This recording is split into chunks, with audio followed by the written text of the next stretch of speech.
What's going on, y'all? Welcome to another episode of the Geek Out Room podcast. Don't forget you can head over to Spotify and Apple Podcasts to watch our episodes. Also, tune in to the Sauces Entertainment or Geek Out Room YouTube channels to tune in to our podcast episodes. So, today we're talking about news that is about 24 hours old, but yesterday was a bunch of World Cup games, work, X-Men 97, Season 2, a lot of stuff. So, I decided to bring it over to today.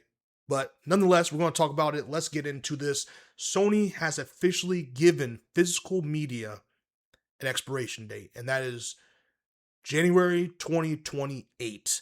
Now, maybe it's not January 2028, but it's definitely 2028. I'm going to assume it will be January 2028. And it's really sad. It's really sad to see that this is the day I've been dreading for a long time. A lot of people like me who love physical media has been dreading for a long time. And I feel really defeated by this because I do understand. I understand physical media or understand digital media. Sorry. I understand digital media and it has its place in the world, right? There are a lot of people who are disabled and have these disabilities that make it hard, near impossible to go out all the time to buy the new releases and buy groceries and things like that. So I understand the benefits of apps and digitalizing services, right? And digitalizing video games where you can just get it from your console from your home. I understand those things, right? But at the same time, and obviously convenience, but at the same time, not owning what you purchase has always rubbed the wrong way to me. I know in this economy for the last probably 10 years really. Plus, if you really want to get to the nitty-gritty of it, we have been used to not owning our stuff anymore. We've been used to not owning our homes. We've been used to not owning our video games. We've been used to not owning our music with streaming music these days now, right?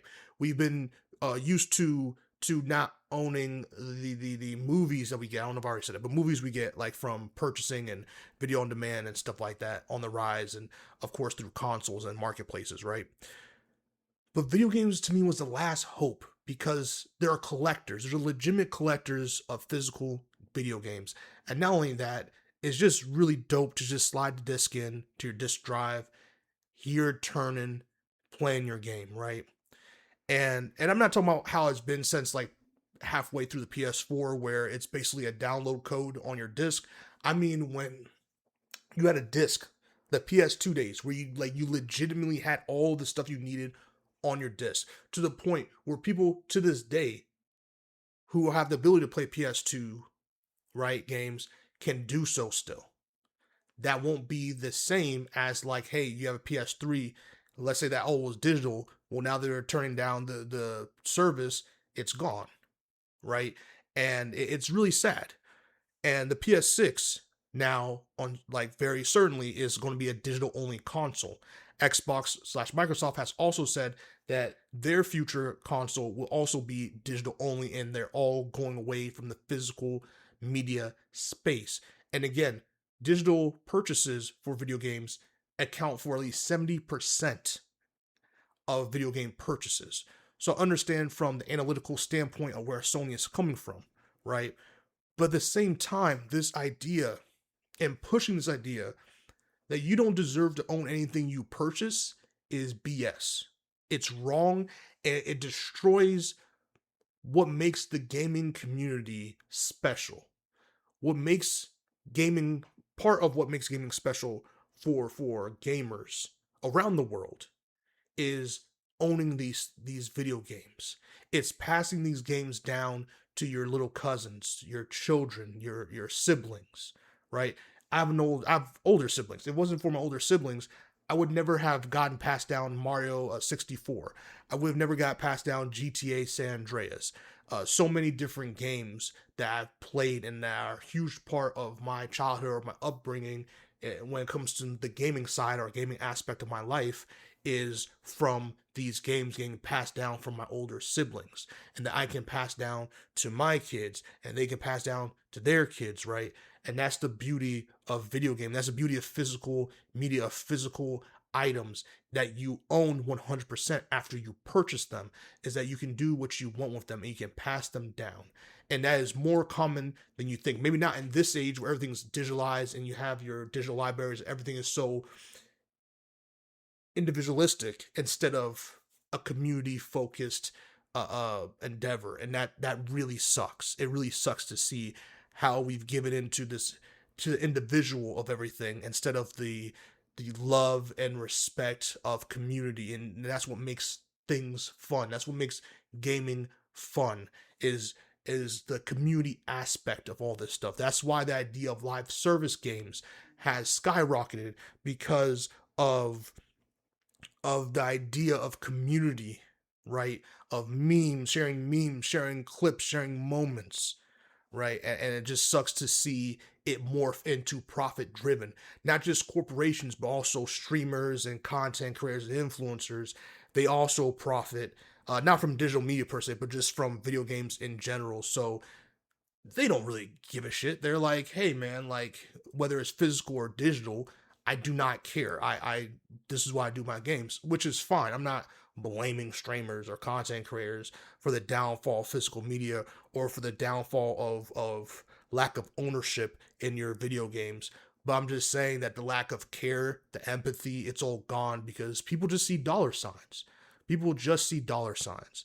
And I mean, with digital only, it's not like you can transfer the discs that you do have to your PS6 so you can do backwards. You have to buy all these games again. You know what I mean? And also, not to mention, with the end of physical video games, that means the production of disk drives, the production of separate disk drives, but also like consoles with disk drives, the PS5, it will all cease. They'll cease doing those and just do digital only consoles moving forward. And I mean, you can't transfer this to digital. You can't share games anymore. You can't pass on games again, what I said, to like younger generations. It's all dead.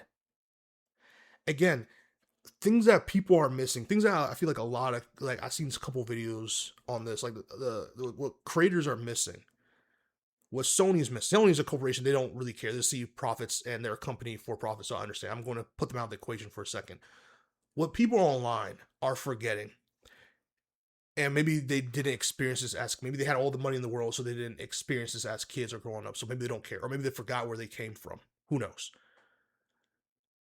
Not everyone can afford video games, whether it was back then or especially now and in the future, right? Not everyone can afford these things. And not that you need video games to survive, but the idea that you have to, that you can't enjoy entertainment because you don't have as much money as others is ridiculous. The fact that it's okay to price people out and your answer to that is just work harder, kill yourself so you can enjoy a couple minutes of gaming is a ridiculous notion.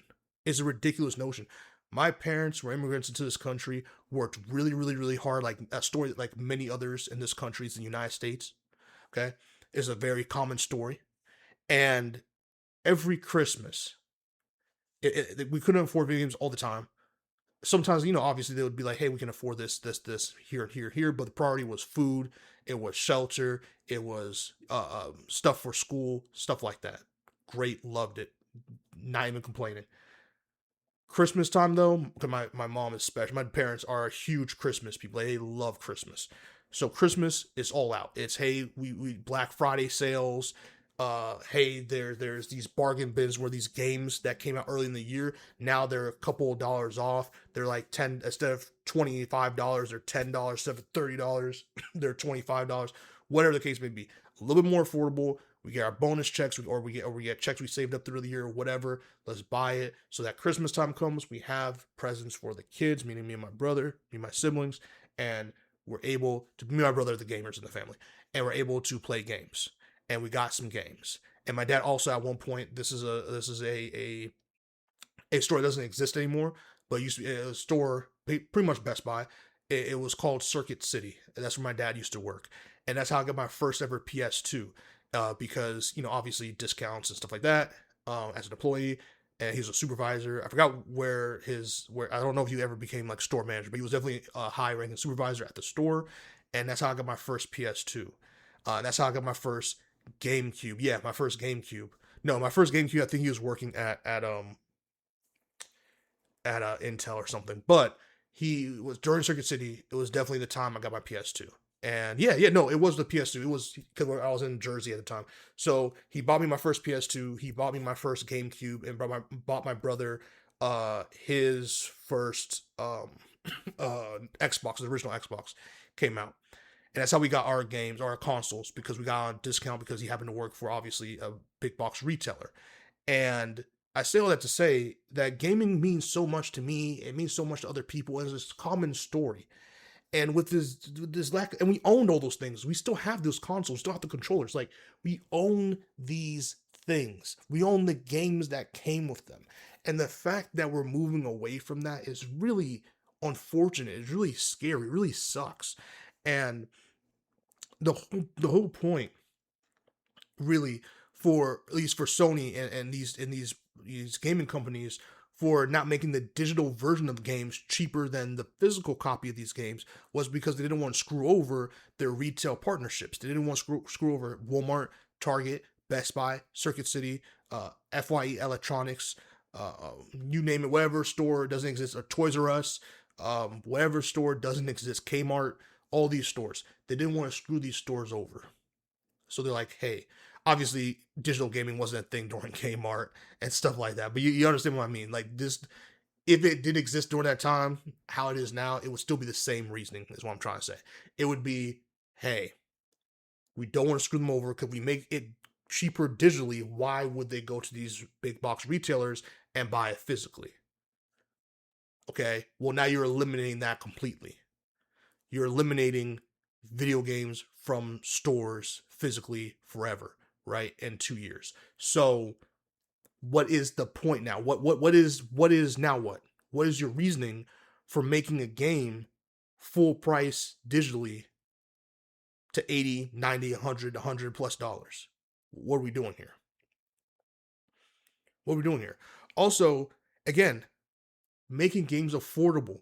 Physical games, and this is really important, physical games made gaming affordable. What do I mean by that?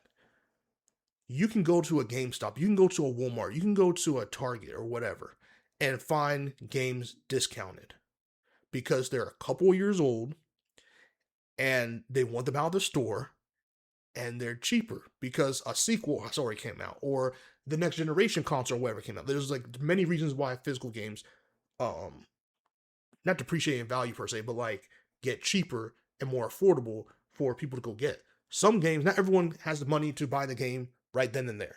Sometimes people buy games a couple years later and play them. And that's the beauty of physical media. They just exist, and you can go buy it, pick it up, put it in your disk drive and play it. Digitally, there's no incentive to have the game cost less over time.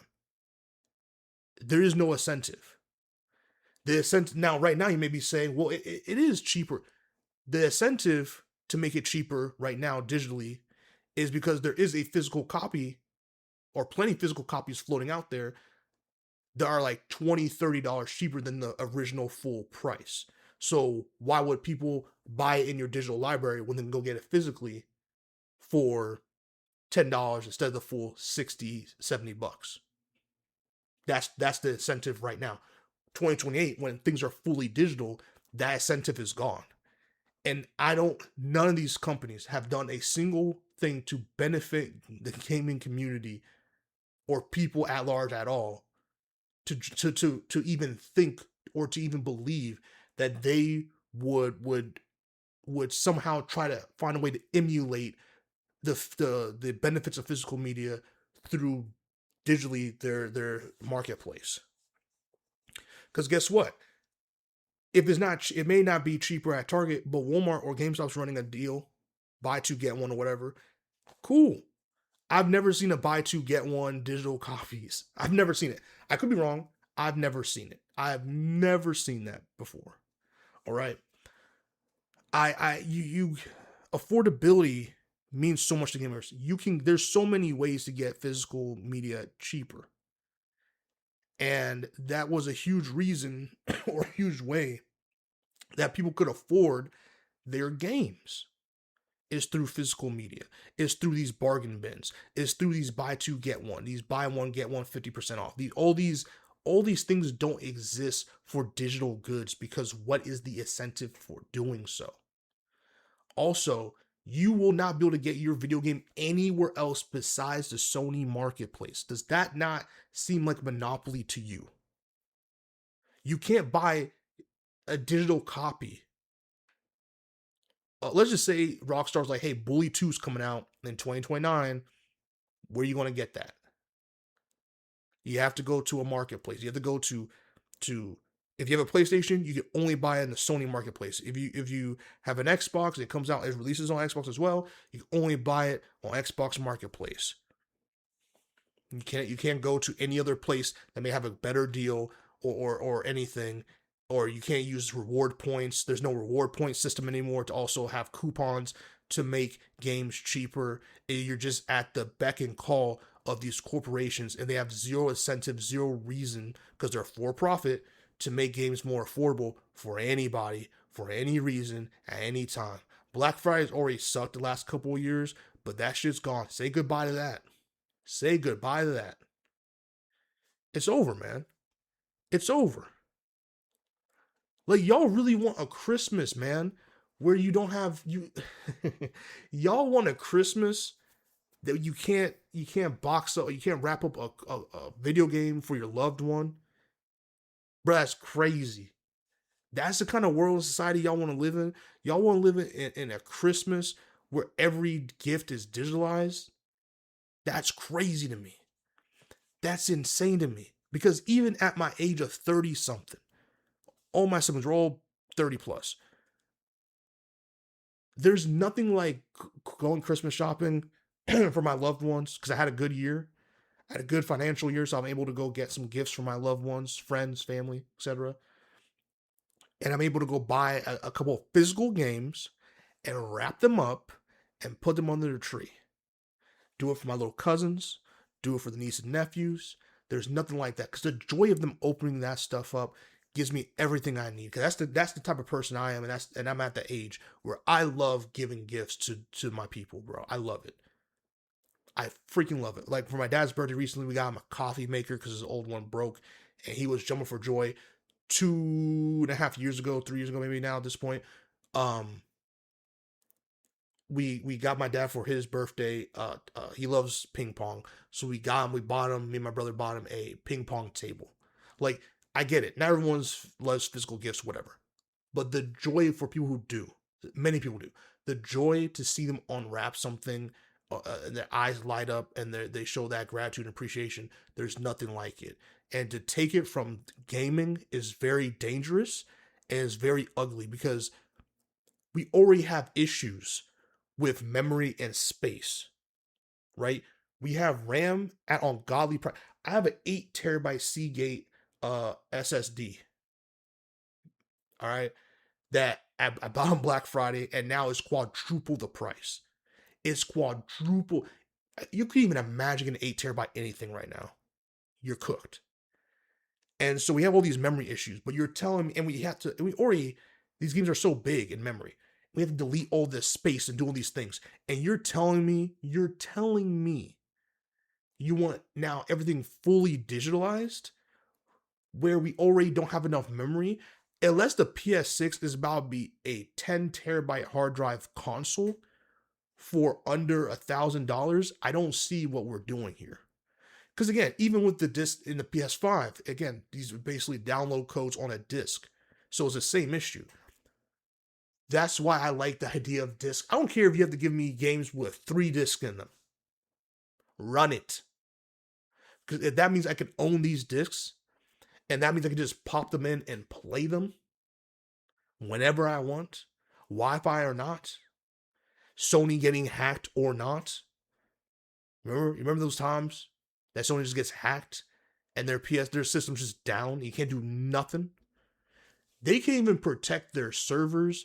They can't protect our information. They can't protect their information, their emails, nothing. They can't protect anything.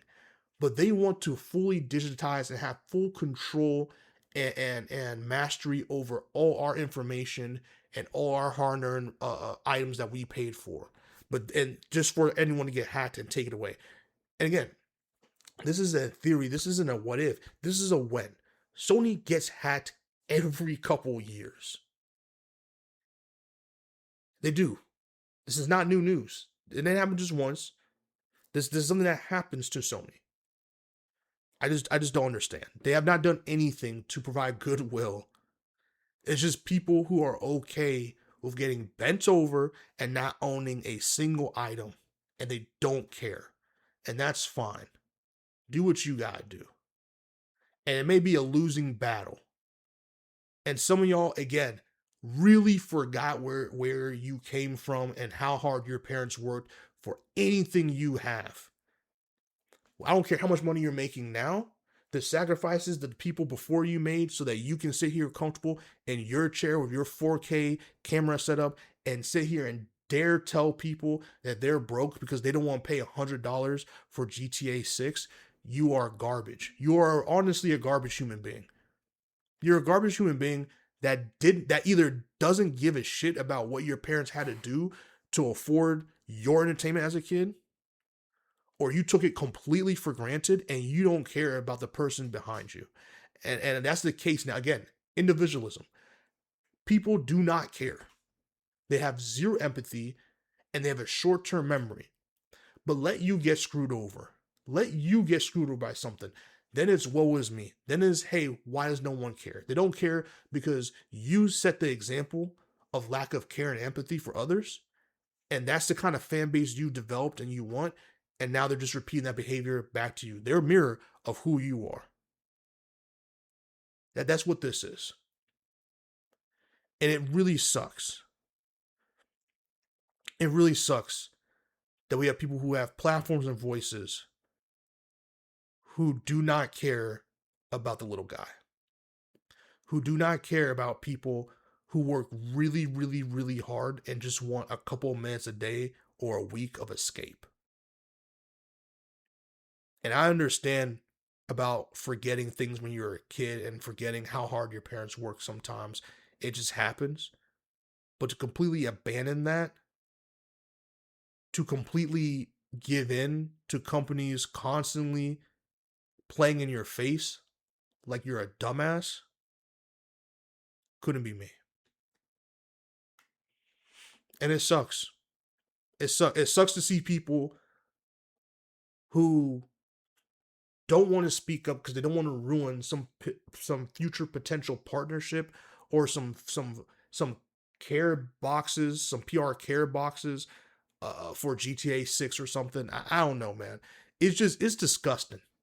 It's disgusting to see people's morality fly out the window for a couple bucks, for a gift box that you may not even get. And that, by the way, you're flexing that you can afford is chump change for you. But you're over here bending over backwards for a free game or a free console. That yells broke to me.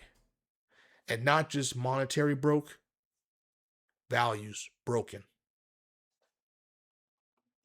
But hey, some of you can sleep with yourselves that way. So like, comment, subscribe, and share. Let me know your thoughts on physical media versus digital media and the end of physical media. I also did a feature film documentary about why physical media deserves its place in this digital era. That's out on my YouTube channel, Sauces Entertainment. Tune into that. I'll put a link to that in the bio. Please check that movie out. I think I'll re-release it as well, so it's fresh on the page as well. So go ahead and tap into that film because I think it's really, really relevant. We interviewed a couple of local business owners, people who love video games, and we really tapped into why it still has its place here in this world. And I hope you tune into that and enjoy it. It's about 58 minutes. It's my first ever directorial debut as a feature. We debuted it at a movie theater. It was great. It was a great time. So like, comment, subscribe, and share. See you on the next one. Keep geeking out.